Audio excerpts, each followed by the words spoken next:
Well, welcome to The Catholic Reason, a radio production of St. Michael Catholic Radio based in Broken Arrow, Oklahoma, where we think through various claims made by the Catholic Church concerning issues of faith, morality, and culture, and provide reasons behind those claims. I'm Dr. Karlo Broussard, staff apologist and speaker for Catholic Answers, and a member of the Chancery Evangelization team at the Diocese of Tulsa in eastern Oklahoma. The Catholic Reason airs locally here in Tulsa every Thursday from 4 to 5 p.m. on St. Michael Catholic Radio 94.9 and 102.9, and across the entire Oklahoma Catholic Radio network of 15 stations, including 97.3 FM in Oklahoma City, 100.9 in Edmond, and 88.3 FM in Walton. But you may be listening at a different time on your own local Catholic station outside Oklahoma, since the Catholic Reason is aired on other Catholic stations throughout the country. So regardless of where you're listening in from, a very special welcome to you, and thanks for joining me today. Remember, you can download the show through whichever podcast platform that you use by subscribing to the Eastern Oklahoma Catholic Podcast. That's the Eastern Oklahoma Catholic Podcast. You can also access the archived episodes at my website, karlobroussard.com, under both the audio and video tab. In today's episode, we're going to talk about the soul, and in particular, the human soul. The questions that we're going to answer are, what is the soul, and why do we think it's immortal? Now, just as a prefatory note, we will be thinking deeply in this episode, engaging in philosophical thought, so it might be a bit of a challenge, but hopefully I can communicate to you in a way that's clear and digestible, even though we're dealing with some heady philosophical concepts. If you bring up the topic of the soul, it's not uncommon for folks to kind of give you a blank stare. Also, folks are often hard-pressed to give reasons why we think the soul survives bodily death and is immortal. So that's what we're going to talk about today. Hopefully, I can provide some clarity on these issues and equip you to be able to answer these questions in an effective way. So let's start with the question of what the soul is, all right? To get a proper understanding of what we're talking about, let's start with two simple things, a rock and a plant. You don't need a PhD in philosophy to get that, right? Here's the question. Is there a difference between the two? Now, any kid will tell you there is. Anybody who is in their right mind will be able to see there's a difference between the two. The plant is alive, the rock is not. Simple enough? Okay. So there's something to the plant that makes it a living thing rather than a non-living thing. St. Thomas Aquinas and Aristotle before him identifies that something as the quote-unquote soul, the first principle of life of those things which live, as Aquinas states in the first part of his Summa Theologiae, question 75, article 1, the first principle of life of those things which live. That's his definition of a soul. Therefore, everything that is living, plants, animals, humans, and all the rest, has a soul and lives because of a soul. The soul is what makes a thing a living being. That's as basic as it gets. That's basically what a soul is, that which makes a thing a living thing. It's as simple as that. Now, I know what you're thinking. What are you saying? Plants have a soul. They're not the same kind of thing as we are as humans. What are you saying? Animals have a soul. I thought I was taught they don't have souls. Well, they do have a soul insofar as they have a principle in virtue of which they are living matter or living things. But to quell your fears, hold your horses, not all souls are created equal. In fact, plant souls, animal souls, and human souls all belong to different orders. There are different kinds of souls. These are called, respectively, vegetative in regard to plant soul, sensitive in regard to animal soul, and rational in regard to human soul. So 3 different orders: vegetative order, sensitive order, rational order. Now, regardless of what order or kind of soul we're talking about, the next thing we need to know about a soul is that it's the form of a body. Now, I realize it's a bit heady language, so let me see if I can unpack it for you. Aquinas follows Aristotle on this. And again, the first part of his Summa Theologiae, question 76, Article 1. And you can read Aquinas there in philosophical detail. The Catechism of the Catholic Church even adopts this explanation of the soul being the form of the body, enshrining it in official Catholic teaching. So here's what the Catechism has to say about this in paragraph 365. The unity of soul and body is so profound that one has to consider the soul to be the form of the body, i.e., the Catechism goes on, it's because of its spiritual soul that the body made of matter becomes a living human body. That's the key. Not only that it's a living body, but a human body. That's specific to the rational soul as the form of the human body. Now, let's begin to unpack what we mean by form of the body.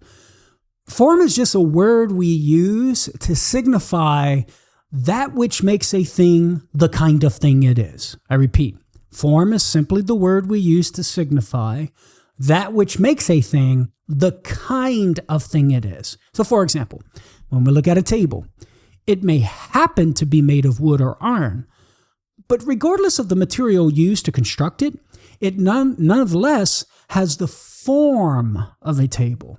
In other words, it's not a chair, it's not a plate, it's not a fork, it's not a spoon, etc. It's a table.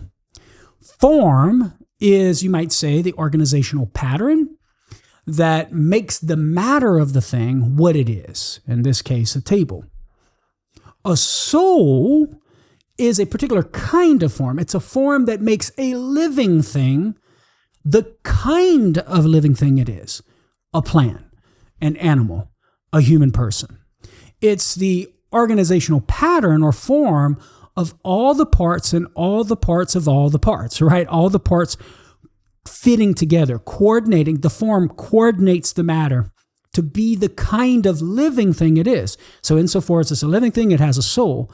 But insofar as it's a particular kind of living thing, like a plant, it's going to have the form of a plant. Particular kind of living thing, an animal, the form of an animal, or the form of a human being, the rational soul. So the soul of a plant informs and makes the plant's matter that of a plant. The soul of a lion informs and makes the lion's matter that of a lion. The soul of a human being informs and makes the human's matter that of a human being. So remember, form is that in virtue of which a thing is the kind of thing it is. When we come to a soul, it's a particular kind of form, a form in virtue of which that living thing is the kind of living thing that it is. By contrast, the matter of a plant that has died is no longer that of a plant. So it's no longer plant matter, right? It's not a plant anymore. It's just material stuff. Immediately after death, the matter takes on new distinct forms. That is the death of the plant. What these new forms are exactly may be hard to discern, but we do know they are now actually individual material substances or things that accidentally constitute what we see to be a single thing, like after the plant dies. These individual material substances or things would have been present virtually, not present as an actual substance in the plant, only before the loss of its soul. But after the loss of its soul, the plant is no longer a plant, it's just individual material things. We may still call it a plant, like when you see a dead plant, you might say that plant is dead. But given that it no longer has its life principle to unify the matter and allow the thing to operate as plants do, the matter is no longer that of a plant. The matter now takes on individual different forms and are different things. Likewise, with a dead lion or human being. It's the soul then that makes the body not only a living body, but the kind of living body it is. This is what we mean when we say that the soul is the form of the body. The soul of a plant is the form of the plant matter, making it to be the kind of thing it is, namely plant living matter. For the animal, for the non-rational animal, it's a particular kind of soul. It's the form in virtue of which that matter is not only living matter, but animal living matter. And for the rational animal, the human being, the spiritual soul or the rational soul makes the matter human living matter. So that's about as far as we can go in today's episode. For more explanation about the soul and the implications that this has in understanding the soul, check out my article at Catholic.com entitled, "What is the Soul?" I go into more detail there. Now, the question now becomes, well, can the human soul survive bodily death? That's what we're going to focus on today. We're not going to worry about plant soul, animal soul. The general consensus is that the souls of those things cease to exist upon death, do not survive bodily death. There are some who will try to quibble and argue against that position when it comes to animal souls, but we're going to table that for now and only focus on the human soul. So the question we're going to address, can the human soul survive bodily death? That's the first question. And then the second, is the human soul, once separated from the body and surviving bodily death, is it naturally subject to destruction, or is it by nature immortal? More on this on the other side of the break. Stay tuned, friends. I'm Dr. Karlo Broussard. You're listening to The Catholic Reason. Well, welcome back to The Catholic Reason, my friends. In today's episode, we're looking at what the soul is and whether the soul is immortal, dealing with some highfalutin philosophical stuff, but hopefully I will be able to communicate in a way that's clear and digestible for you who are listening. So far in our first segment, we answered the question, what is the soul? We saw that the soul is the form of the body, of living bodies. So we have plant souls, which are called vegetative souls, animal souls, which are called sensitive souls, and of course, rational souls, which are a soul of a human being. And we said that the soul is basically that in virtue of which a thing is a living thing, but not just a living thing, but also a particular kind of living thing. And that's why there are different souls in proportion to the different kinds of things that we experience, plant, non-rational animals, and rational animals, i.e. human beings.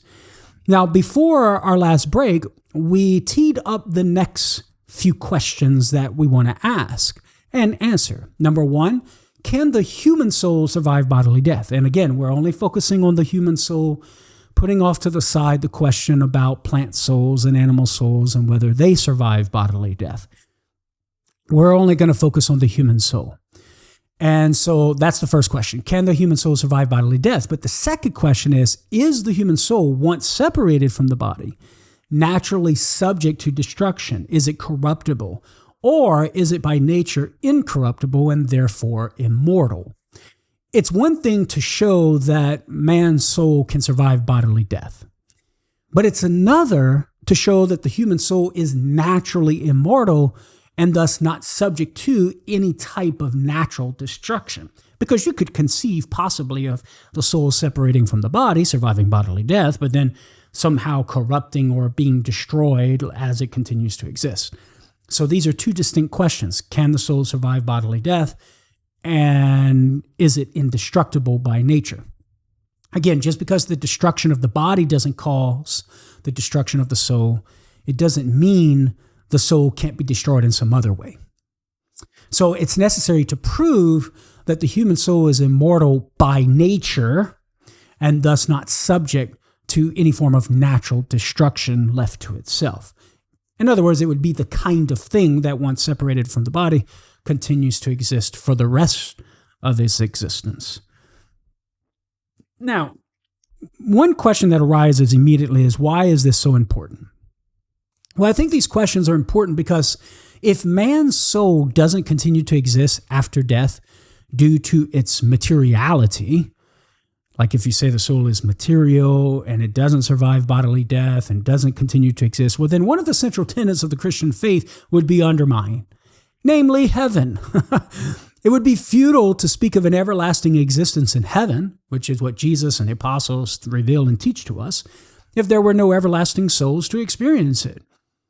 The immortality of the human soul is therefore a necessary prerequisite for anything like heaven. This is why it's called a preamble of faith.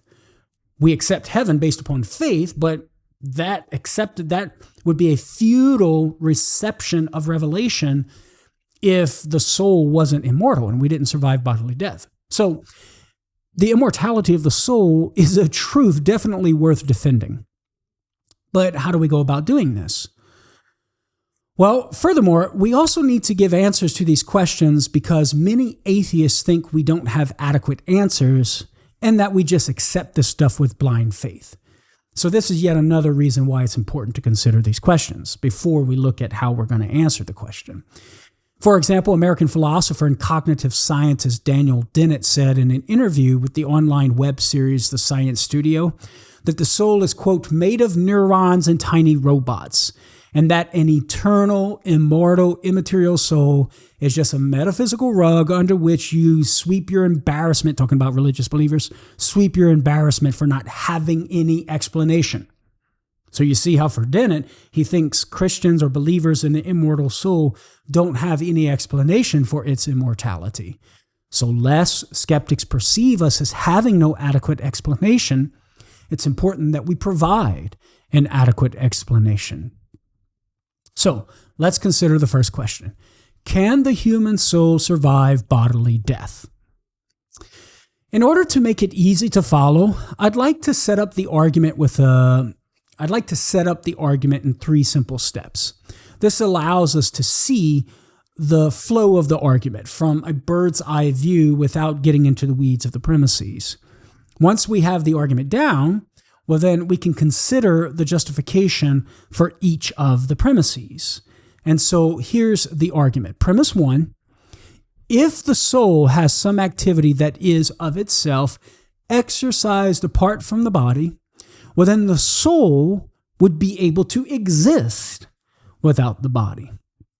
So I repeat, if the soul has some activity that is of itself exercised apart from the body, well, then the soul would be able to exist without the body. Premise 2, the soul has some activity that is of itself exercised apart from the body. And so therefore the conclusion follows, the soul is able to exist without the body. This is a valid argument. It's modus ponens, but of course we're going to have to justify the premises. So now that we have the argument down, let's consider each of these premises, starting with premise 1. Remember, premise 1 states, if the soul has some activity that is of itself exercised apart from the body, well, then the soul would be able to exist without the body. And what I mean by apart from the body is beyond the boundaries of the body. Our justification of premise 1 follows from a very important principle in philosophy, agere sequitur esse. That means action follows being. What this means is that a thing is going to act only insofar as its nature determines it to act. It's going to act according to its mode of being, i.e. its nature. So the particular mode of being it has is going to determine how it acts. For example, a bird can fly only because its nature, bird nature, or the bird mode of being, allows it to do so. A fish can breathe underwater and will die out of water because it belongs to its nature to operate in such a way. The fish mode of being, its nature, determines it to operate or act in this particular way and excludes it from acting in other ways. A stone cannot exhibit the effects of nutrition, growth, and reproduction because its mode of being or its nature doesn't allow it to. Such effects go beyond the nature or the mode of being a stone. Based on our experience, therefore, we can say that the nature of a thing determines a thing's way of existing, and that way of existing involves its way of life and action. And it follows from this that knowledge of a thing's activities can give knowledge of a thing's nature or its mode of being. In other words, if it walks like a duck, quacks like a duck, it's a duck. So since action follows being, when we look at the action, we can determine the mode of being. As such, if our soul can operate in some way independent and beyond the boundaries of matter or the conditions of matter, well, then its nature, its mode of being, would be something that is not dependent on matter in its very existence. Therefore, when separated from the body, it could continue to exist because it wouldn't be confined within the boundaries of matter in its existence. The philosopher Michael Algros gives a great example to illustrate this idea in his great book, The Immortal You, How Human Nature is More Than Science Can Say. The workaholic, whose life consists only in work, will have a hard, difficult time living the life of retirement. Why? Well, he doesn't have a life beyond work. The person who's cultivated a life outside of work, on the contrary, will have an easier time enjoying life in retirement. Why? Because he has a life outside work. When the life of work ceases, he will continue to have a life. The existence of the soul in relation to the body is kind of like that. If the soul has a way of existing that is not entirely dependent on the body, which is just another way of saying that it has a way of operating or acting without the body, since everything operates in as much as it exists, well, then the soul can exist without the body.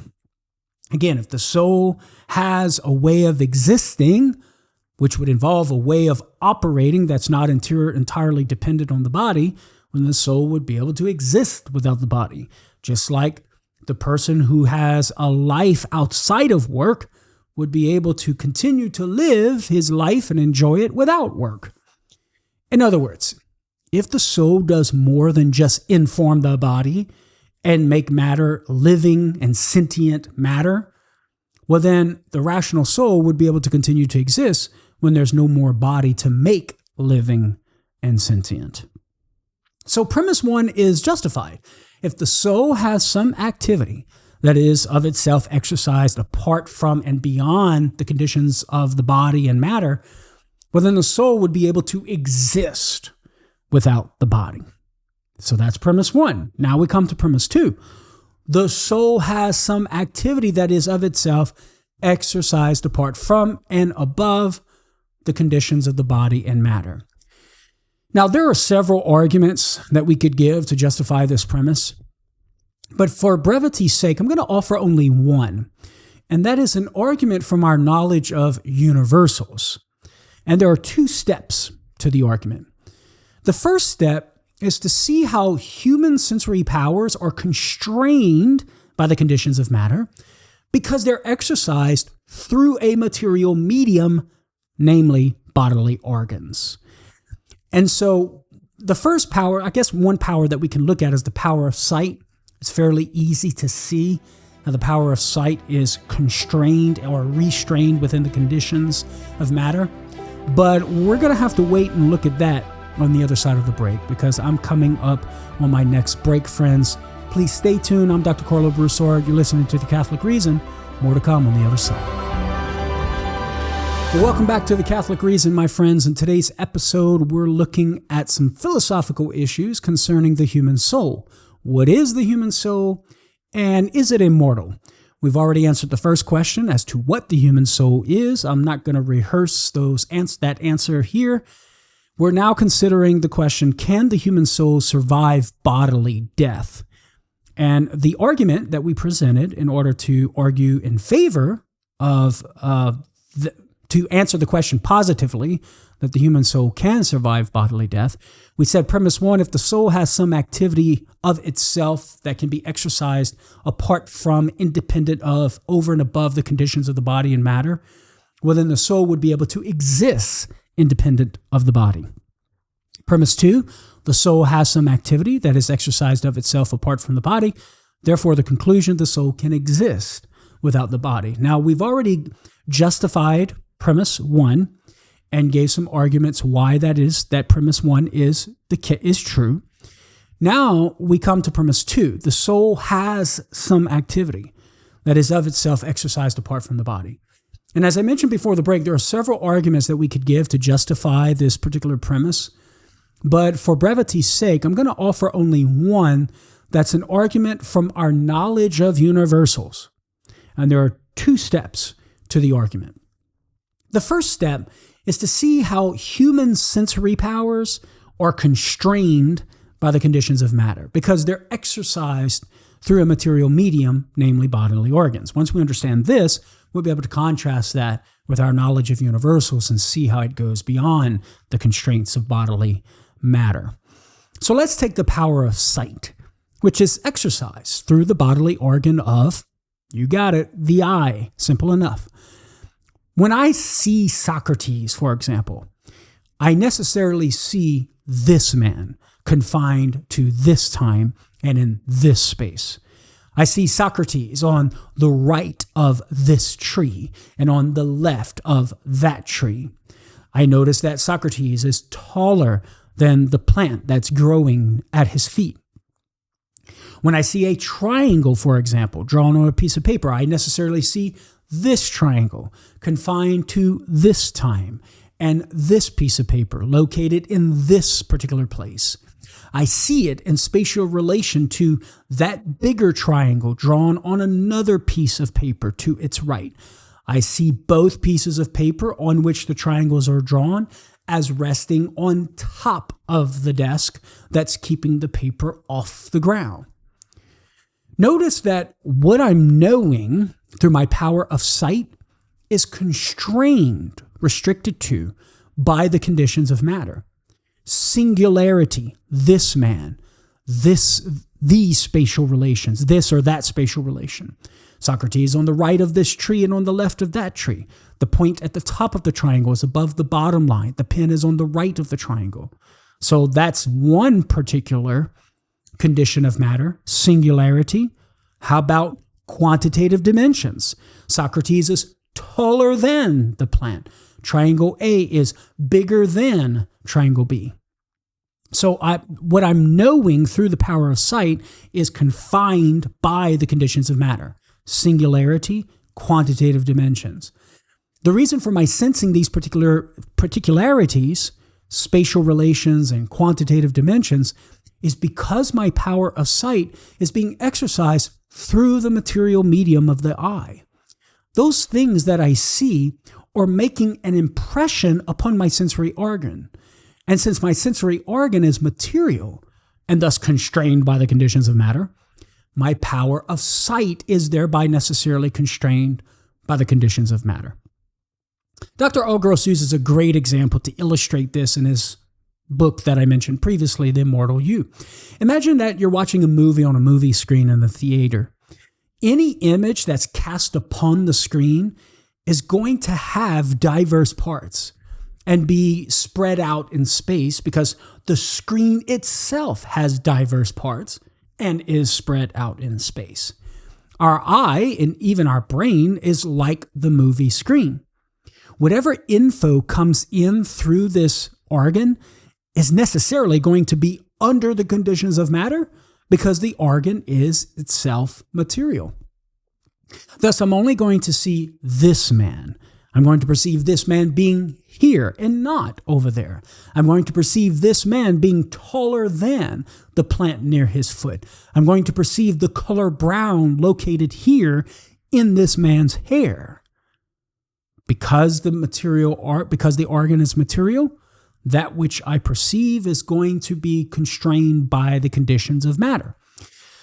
Moreover, because my eye has parts and is extended in space, very much like the movie screen, the spatial relations, Socrates here and not there, the plant below Socrates, etc., that I see in my visual field are a consequence of those relations impressing upon different portions of my eye and even in my brain. Another analogy is the use of rose-colored glasses. The medium of the glasses would affect the way I see things, confining my power of sight to see only things with a shade of red. Similarly, the material medium of the eye affects the way I see things, confining my power of sight only to things that are constrained by the conditions of matter. So the materiality of my organ of the eye is like the shade of red in the rose-colored glasses. It affects the way I see things. From this, we can conclude that because my power of sight is exercised through the material medium of the eye, my power of sight necessarily always attains its objects, the things I see, under material conditions, particularity, spatial relations, and quantitative dimensions. So, if the intellect understood concepts such as man and triangularity through a material medium, well, then the act of understanding, like the power of sight through the eye, would attain its objects under the conditions of matter. I would understand only this triangle or that triangle, restricted to this time and this place. I wouldn't be able to understand triangularity itself, which applies to all triangles at all times and all places. I would understand only this man or that man, restricted to this time and in this place. I wouldn't understand the concept of man itself, which, once again, applies to all men at all times and all places. That is to say, if my intellect, my power of understanding was being operated through a material organ. Moreover, my thought of man would be spatially related to my thought of triangularity if I were knowing things through a material organ, either to the left or to the right of each other. My thought of man would be either bigger or smaller than my thought of triangularity. But here's the question. Is this how we understand these sorts of concepts? Do we understand these sorts of concepts in these ways where they are restricted to particularities and concepts having spatial relations to each other? The answer is no. And this leads us to the second step in our argument.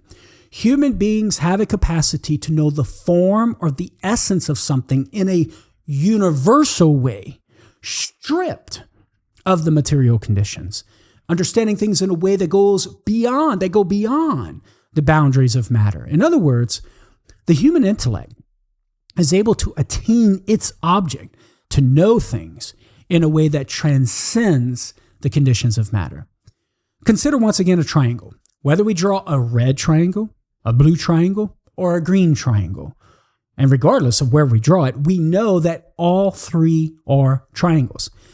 Even if we draw a triangle with chalk on the chalkboard, or a triangle in the sand, or one with ink on a paper, we still know that all three are triangles. Even the size of the triangle doesn't matter. We could draw a big one or a small one, and guess what? We would still know it's a triangle. It would be a triangle, and we would know it as such.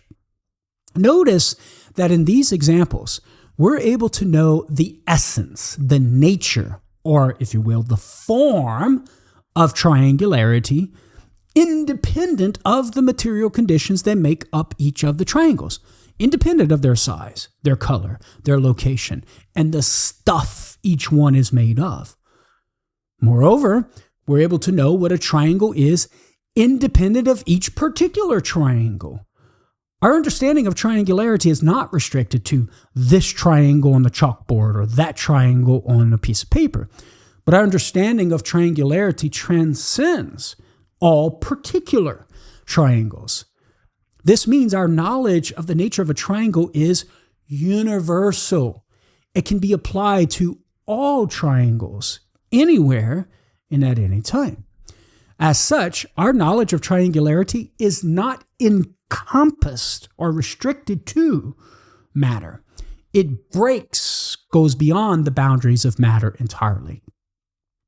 We can also use the example of our knowledge of what a human being is. Suppose we have Socrates, Aristotle, and Plato standing before us, each of whom are different in height, weight, color, and spatial location.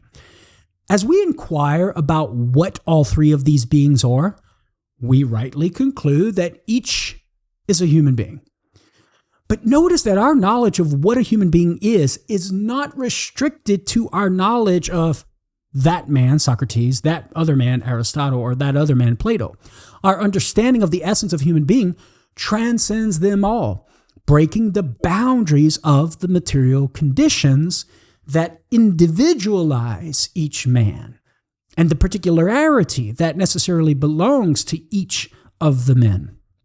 We're able to know what a man is beyond those conditions of matter. Even our thoughts about what a man is and what a triangle is, when taken together, are not spatially related to each other. No sense can be made of our thought about man being to the right or our thought about triangularity being to the left, etc. We're going to talk more about this on the other side of the break. Stay tuned. Well, welcome back, my friends, to our last and final segment of today's episode of The Catholic Reason, where we're looking at what the soul is, can the soul survive bodily death, and is it immortal? And before our last break, we were going through a two-step argument as to why we conclude that we have an activity, there is an activity of the soul that goes beyond and is independent of the body. And the first step we took was trying to show and explain how sensory powers are constrained by the conditions of matter, which allows for us to begin to understand how there is something that we do as human beings that actually goes beyond the conditions of matter. And this is knowing the form or the essence of something in a universal way that's stripped of all material conditions. And so we were talking about that before our last break, and I'd like to just sort of rehearse what I said already and finish it up in this last segment of today's episode. Recall, I was saying how the human intellect is able to know things in a way that transcends the conditions of matter. Take the triangle. Whether we draw a red triangle, blue triangle, green triangle, we know all three are triangles. Even if we draw a triangle with chalk on the chalkboard, one in the sand, one with ink on paper, we still know they're all triangles. Even the size of the triangle doesn't matter. We could draw a big one, a small one. We still know it's a triangle. Now, in these examples, we're able to know the essence or the nature, the form of triangularity, independent of the material conditions that make up each of the triangles, independent of their size, color, location, and the material stuff that they're made out of. Moreover, we're able to know what a triangle is independent of each particular triangle. We can understand triangularity in a way that's not restricted to this triangle or that triangle, but our knowledge of triangularity transcends each of the particular triangles. This means that our knowledge of the nature of a triangle is universal and can be applied to all triangles anywhere at any time. And as such, our knowledge of triangularity is not encompassed in matter. It breaks the boundaries of matter entirely. And of course, we can also use our knowledge of what a human being is. Recall, I said, suppose we have Socrates, Aristotle, and Plato standing before us, each of whom are different in height, weight, color, spatial location. And as we inquire about what all three of these beings are, we rightly conclude each is a human being.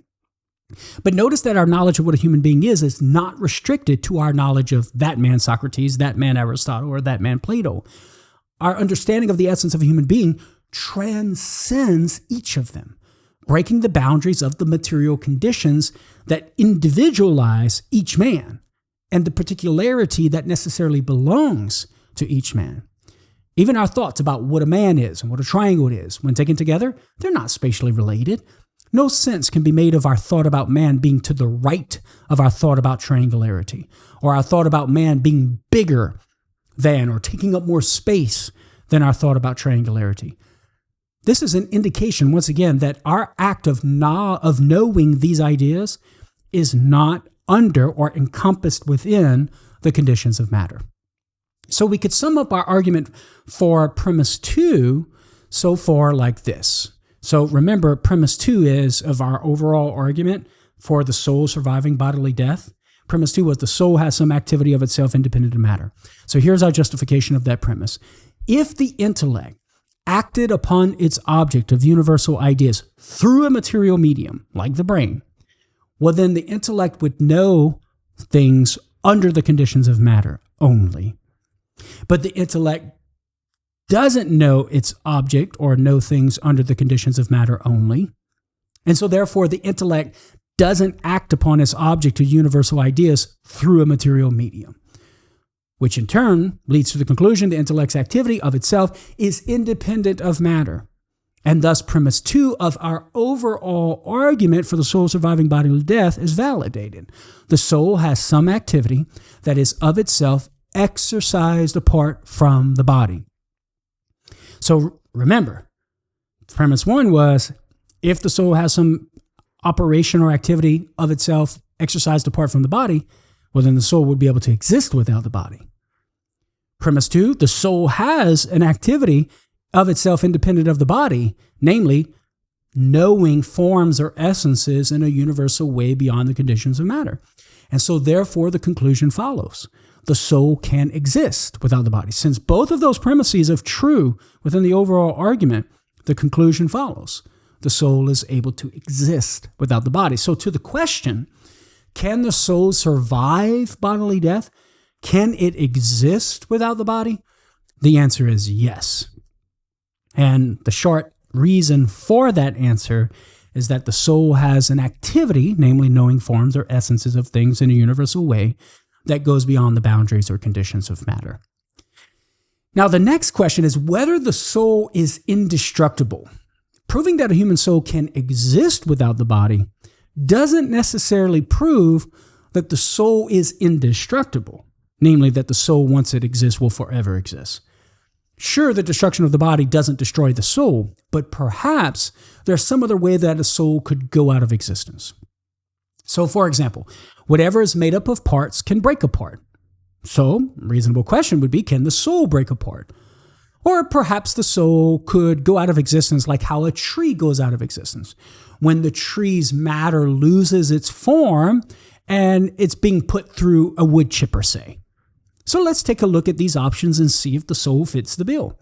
We know that the soul can't be destroyed via breaking apart because the soul is not made up of parts in the first place, being that it's immaterial.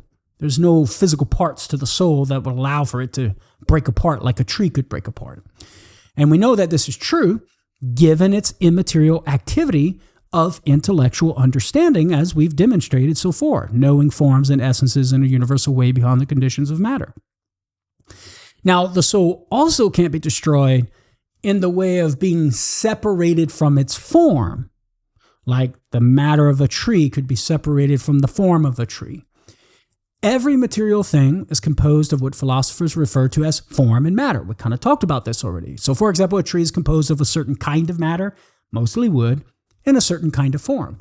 The form of woody vegetative organism that grows upward with the trunk that produces branches above the ground. Remember form, the thing in virtue of which the matter is the kind of thing it is. Now, destruction comes when a thing loses its form and is replaced by another. A tree loses its form, for instance, and thus ceases to exist when I cut it down and throw it into the wood chipper. The matter loses the form that was making it the kind of thing it was, namely a tree, and thus takes on new form, the form of wood chips. Therefore, if something can lose form, it can be replaced by another form. Then, so if something can lose its form and be replaced by another form, well, then it can be destroyed. But unlike the tree, which can lose its form due to its nature as a matter-form composite, the human soul cannot lose its form and be replaced by another because it is only a form. For a human being, the soul is the form of the body, that which makes the body a human body. Therefore, when the soul separates from the body, it can't be destroyed by losing its form and being replaced by another because the soul itself is the form. Since the soul is a form and therefore can't be taken away from itself, nor can it be replaced with another form, and we know that the human soul can exist without the body, well, then it follows that the human soul by nature is indestructible. It cannot go out of existence in the ways that things can naturally go out of existence. Now, there is one last way the soul could go out of existence, and that's by way of annihilation. Annihilation is the reduction of something from existence to non-existence, being to non-being, which is an action that can be performed in principle only by God. But annihilation would not be due to anything in the nature of the soul itself, but simply due to God ceasing to will the soul's existence. But we know that God won't do this since it would violate his wisdom. It would be contrary to God's wisdom to create a thing with an immortal nature only to thwart its nature. We can even go so far as to say that given that God has created an immortal nature and given his immutable nature, he cannot annihilate the soul on supposition that he creates the soul.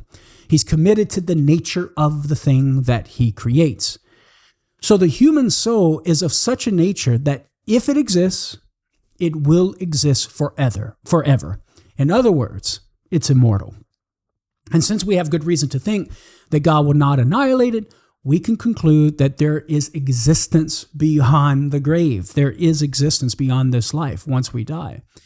So the soul is not some sort of metaphysical rug, to quote Dennett, it's not some metaphysical rug that we're going to cover it up because we're embarrassed and we don't have an explanation around this. Rather, the immaterial and immortal soul is a metaphysical rock. Rather than it being a metaphysical rug that we sweep it under because we have no explanation, it's a metaphysical rock on which we can build an edifice of faith in Jesus' promise of eternal life in heaven. Well, my friends, that's all the time that we have for this week's episode of The Catholic Reason. My claim today is that the human soul not only survives bodily death, but is indestructible and thus immortal by nature. That's the kind of thing it is. And we have philosophical reasons to think this, which provides us a basis, natural basis for any sort of revelation like heaven, and answers the common atheist critique that our belief in the immortal soul is without explanation. I realize that was some heady stuff, but hopefully there are a few things in there that I was able to communicate to you with clarity. And hopefully there's a little bit more light on this issue than what you had before listening to this episode. Thanks for listening to The Catholic Reason. Be sure to join me again next week as we continue looking at Catholic claims and the reasons behind them. Remember, you can download the show through whichever podcast platform that you use by subscribing to the Eastern Oklahoma Catholic Podcast. You can also access all the archived episodes at karlobroussard.com under both the audio and video tab. Tell a friend. I'll talk to you then. God bless.